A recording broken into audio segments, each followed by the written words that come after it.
പ്രിയമുള്ളവരെ, നിങ്ങളെ ഏവരെയും റേഡിയോ നിഷാദനിലേക്ക് വീണ്ടും ഹാർദമായി സ്വാഗതം ചെയ്യുന്നു. അസർ മുല്ലകൾ സുഗന്ധം പരത്തുമ്പോൾ. പ്രിയ സുഹൃത്ത് താജുദ്ദീൻ സലാഹിയുടെ ഫേസ്ബുക്ക് പോസ്റ്റാണ് ഇത്തവണ ഞാൻ നിങ്ങളിലേക്ക് എത്തിക്കുന്നത്. അസർ മുല്ലകൾ സുഗന്ധം പരത്തുമ്പോൾ. ശബ്ദം നൽകിയത് ആറാട്ടുപുഴ ഹക്കിം ഖാൻ. സെൻകുമാർ IPS ഇത്രയ്ക്ക് അധപ്പതിക്കരുതായിരുന്നു. റിട്ടയർമെന്റ് ലൈഫ് ശോഭനമാകാൻ ഫാഷിസ്റ്റ് ബോസുമാർക്ക് ഒരു സല്യൂട്ട്, ഒരുതരം പാദസേവ. ആ പ്രസ്താവന കൊണ്ട് അത്രമാത്രമേ അദ്ദേഹം ഉദ്ദേശിച്ചുള്ളൂ.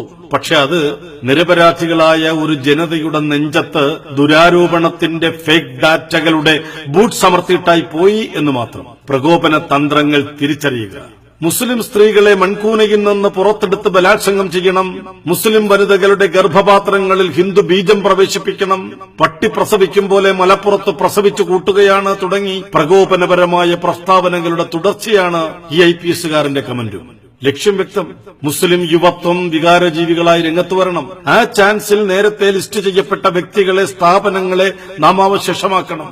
ചേരിതിരിവും വിഘടനവാദവും സൃഷ്ടിക്കണം. അങ്ങനെ അധികാര സിംഹാസനങ്ങൾ ഭദ്രമാക്കണം. നിങ്ങൾക്ക് തെറ്റി. നിങ്ങൾ അറിയുക, ഇവിടുത്തെ യുവത്വം നിങ്ങളുടെ അജണ്ട തിരിച്ചറിഞ്ഞു കഴിഞ്ഞു. ഭരണഘടനയിലും ഇരട്ട നീതിയുടെ വിധിപ്പകർപ്പ് പുറപ്പെടുവിക്കാത്ത ജുഡീഷ്യറിയിലും വിശ്വസിച്ച് സഹനത്തിന്റെ മാർഗമാണ് മുസ്ലിം ദളിത് വിഭാഗങ്ങൾ സ്വീകരിക്കുന്നത്. ഇതിന്റെ വ്യക്തമായ തെളിവാണ് അഖ്ലാഖൽ തുടങ്ങി ജുനൈദിലെത്തി നിൽക്കുന്ന 17 ജീവനുകൾക്ക് പകരം ചോദിക്കാതിരുന്നത്.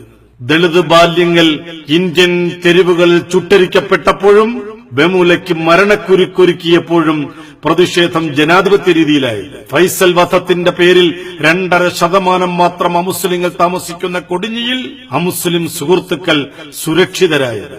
പ്രിയപ്പെട്ടവരെ, നമ്മുടെ ജീവിത പരിസരത്ത് നടക്കുന്നത് മുസ്ലിങ്ങളെ മാത്രം ബാധിക്കുന്ന ഒരു പ്രശ്നമല്ല. ഇത് മനുഷ്യന്റെ പ്രശ്നമാണ്. ഇവിടെ പൌരാവകാശമാണ് മരിക്കുന്നത്. ആദ്യ ഇരകൾ മുസ്ലിങ്ങൾ, പിന്നെ ദളിതർ, ശേഷം കുത്തക മുതലാളിമാരുടെ ആജ്ഞാനുവർത്തികളാവാൻ വിസമ്മതിക്കുന്ന സർവരും. രാജ്യസ്നേഹത്തിന്റെ പേരിൽ, മതവിശ്വാസ സംരക്ഷണത്തിന്റെ പേരിൽ മനുഷ്യാവകാശ ലംഘനങ്ങൾക്ക് മുന്നിട്ടിറങ്ങുന്നവർ കോർപ്പറേറ്റ് താൽപര്യ സംരക്ഷകരാണ് എന്നത് വൈകാതെ നമുക്ക് ബോധ്യമാവും. പശുവും മുസ്ലിമും. പശു മുസ്ലിമിന് പ്രത്യേകിച്ചൊന്നുമല്ല. ഇവിടെ മാംസം കഴിക്കുന്നത് മുസ്ലിങ്ങൾ മാത്രമാണോ? എന്നാൽ പശുമാംസം കഴിക്കാത്തവൻ യഥാർത്ഥ ബ്രാഹ്മണനായി പരിഗണിക്കപ്പെട്ടിരുന്നില്ല എന്ന് വിവേകാനന്ദ സ്വാമികൾ പറയുന്നുണ്ട്. മാംസാഹാര പ്രോത്സാഹനങ്ങൾ വേദങ്ങളിലും ധാരാളമുണ്ട്. രാജ്യത്തെ 80%-ലധികം ആളുകളുടെ അവശ്യ ഭക്ഷണ വസ്തുവായ മാംസക്കച്ചവടം ഇപ്പോൾ ചെറുകിട മേഖലയിൽ ചിതറിക്കിടക്കുകയാണ്. അത് ചില കുത്തകകൾക്ക് അധീനപ്പെടുത്തി കൊടുക്കണം. അതാണ് ലക്ഷ്യം. അതിന്റെ തെളിവാണ് വൻകിട എക്സ്പോർട്ടിംഗ് കമ്പനികളിൽ അറവു യന്ത്രങ്ങളിൽ കന്നുകാലികൾ ഇപ്പോഴും കഴുത്തറുക്കപ്പെടുന്നത്. അസർ മുല്ലകൾ വിരിയുന്നു. മീഡിയകൾ എത്ര മൂടിവെച്ചാലും നിലവിലുള്ള പ്രശ്നങ്ങൾ മനുഷ്യന്റെ പ്രശ്നമാണ്, ജനാധിപത്യ ഇന്ത്യയുടെ പ്രശ്നമാണ് എന്ന ആശയം രാജ്യത്ത് രൂപപ്പെടുന്നു എന്നത് നമുക്ക് പ്രതീക്ഷ നൽകുകയാണ്. പുതിയ ഒരു ശബ്ദം തെരുവുകളിൽ നിന്ന് കേട്ടു തുടങ്ങിയിരിക്കുന്നു. Not in my name, not in my name. ഇതൊന്നും എന്റെ പേരിലല്ല, എനിക്കിതറിയില്ല. പട്ടിക്ക് വേണ്ടി പറഞ്ഞവരും പ്രകൃതിക്ക് വേണ്ടി രക്തസാക്ഷിത്വം പ്രഖ്യാപിച്ചവരും മനുഷ്യാവകാശത്തിന്റെ പേരിൽ ശബ്ദിച്ചവരും ന്യായീകരണമില്ലാത്ത മൗനം പൂണ്ടപ്പോൾ ഇന്ത്യൻ പൊതുസമൂഹം നാൽക്കവലകളിൽ ബസ് കാത്തു നിന്നപ്പോൾ പരസ്പരം പറഞ്ഞുണ്ടായ tag line not in my name. നമുക്കും പറഞ്ഞു തുടങ്ങാം, നോട്ട് ഇൻ മൈ നെയിം. എങ്ങനെ ഇത് വൈറലാകുന്നു? ഇതാണ് ചിന്തയെങ്കിൽ അതിന്റെ ഉത്തരം സ്വാതന്ത്ര്യത്തിന് വേണ്ടി ഇറ്റുവീണ ചോര നുകർന്ന പോരാളികളെ നെഞ്ചോട് ചേർത്ത ഈ മണ്ണിനറിയാം.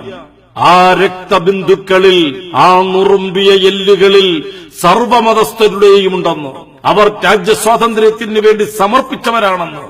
സ്വാഭാവികമായും അവരിൽ ചിലരുടെ പിൻഗാമികളുടെ നിലവിളികൾ ബാക്കിയുള്ളവർ കേൾക്കാതിരിക്കില്ല. ആ മണ്ണിന്റെ ധാതുലവണങ്ങൾ കലർന്ന ഇന്ദ്രിയാവസ്ഥ പിന്നിട്ടവർക്ക് ജനാധിപത്യത്തിന്റെ ഒരു ജനറ്റിക്കൽ ഉൾവിളി തീർച്ചയായും കാണുക തന്നെ ചെയ്യും. പ്രഭാത പുഷ്പങ്ങൾ വിടരാൻ മടിച്ചാലും അസർ മുല്ലകൾ സുഗന്ധം പരത്തി തുടങ്ങിയിട്ടുണ്ട്.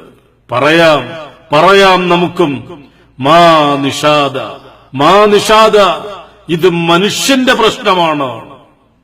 റേഡിയോ നിഷാദൻ, നാവില്ലാത്തവന്റെ നാവ്.